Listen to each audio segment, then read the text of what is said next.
कहानी घर घर की। सुबह से इंतजार कर रहे हैं लेकिन अभी तक नाश्ता नहीं मिला। तुम्हारी बहन आई हुई है, उसे और उसके बच्चों को भूख लगी है, लेकिन तुम्हारी पत्नी को तो कोई परवाह ही नहीं है। हम तो वैसे भी उसे बुरे लगते हैं। तुम्हारी बहन का घर में आना तो उसे बिल्कुल पसंद नहीं, इसीलिए यह सब नाटक कर रही है। कल रात को भी पता नहीं कैसा खाना बनाया था। उसने सुबह से पेट में दर्द है। बच्चों को स्कूल के लिए तैयार करती सुषमा अपनी सासू माँ की बातें सुन रही थी, जो वह अपने बेटे से कह रही थी। थोड़ी देर के बाद वही माँ का लाडला आज्ञाकारी बेटा गुस्से में लाल दंदनाते हुए सुषमा के सामने आकर खड़ा हो गया।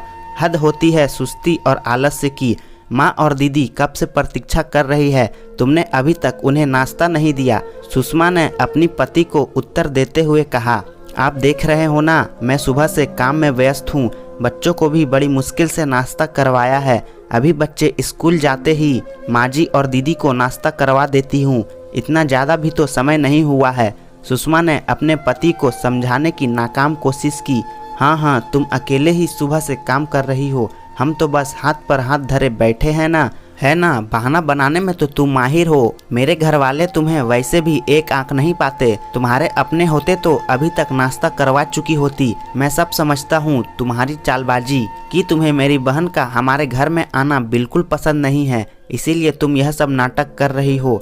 माँ के आज्ञाकारी बेटे ने माँ की बात पत्नी के सामने दोहराई। पति की जहरीली बातें सुनकर सुषमा की सहनशीलता खत्म हो गई और उसका गुस्सा बच्चों पर निकलने लगा। जल्दी करो, स्कूल जाने के लिए देरी हो रही है। खुद का काम खुद कर लिया करो, अब बड़े हो गए हो तुम। चलो जल्दी से बैग पहनो और निकल जाओ, और टिफिन पूरा खाकर आना, नहीं तो थप्पड़ खाओगे। बेचारे बच्चे परेशान और आश्चर्यचकित होकर माँ को देखने लगे कि यह माँ को अचानक क्या हो गया। अभी तो हमें प्यार से नाश्ता करवा रही थी और अचानक से इतना गुस्सा करने लगी। बच्चे डरे सहमे से अपने बैग उठाकर स्कूल चले गए। पति की माँ, बहन और उसके बच्चों को नाश्ता मिल गया, लेकिन उन बेचारे बच्चों का डरा हुआ दिल और दिमाग नॉर्मल होने में बहुत देर लगी। लेकिन क्या उनके पति को इस बात की परवाह थी कि उन मासूमों के व्यक्तित्व में माँ की अनावश्यक डांट के कारण कैसी अशांति पैदा हो गई? बिल्कुल नहीं, क्योंकि यह तो होता ही रहता है और यह हर घर की कहानी है। आज नाश्ते को लेकर बात हुई, कल किसी और बात पर।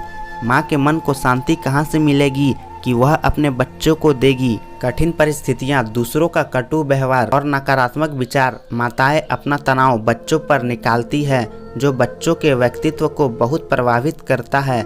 हमारे पूरे समाज को यह समझना होगा कि माताओं को शांतिपूर्ण माहौल देना कितना जरूरी है, और यह शांतिपूर्ण माहौल इन बच्चों के पिता के अलावा और कोई नहीं दे सकता।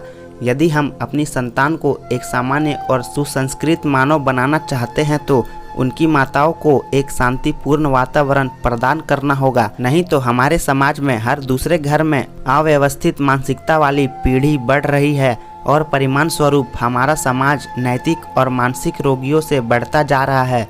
प्यारे दोस्तों, इस पर हमें ज़रूर से ज़रूर विचार करना चाहिए। आशा करता हूँ यह कहानी आपको पसंद आई होगी। कहानी पसंद आए तो लाइक, सब्सक्राइब और शेयर करें, और इस कहानी पर आपकी क्या राय है हमें कमेंट करके ज़रूर बताएं। धन्यवाद।